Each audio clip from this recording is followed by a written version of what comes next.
Hello everyone, আবারও আপনাদের মাঝে নতুন একটি ভিডিও নিয়ে চলে এসেছি আমাদের জুগিয়া বারখাদার হাটের উপরে। একটি কালভার্ট ভেঙে গেছিল অনেক দিন যাবৎ। কালভার্টের জন্য চলাচলের সমস্যা হতেছিল আমাদের।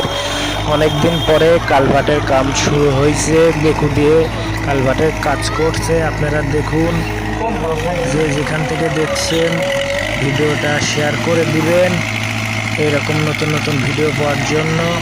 দেখুন, বেকু দিয়ে কাজ চলছে, অনেক সুন্দর করে কাজ করছে, অনেক সুন্দরভাবে কাজটা করছে আমাদের কন্ট্রাক্টর। দেখুন, অনেক পরিশ্রম হচ্ছে। সাইডে লোকজন দাঁড়িয়ে আছে, দেখছে, অনেক দর্শক আছে আমাদের মাঝে। এই যে আমাদের শিকল মামু আছে, কাজ দেখতে আইছে, আমিও দেখতে আইছিলাম, দেখে ভালো লাগলো। কাজটা অনেক সুন্দর কাজ করছে।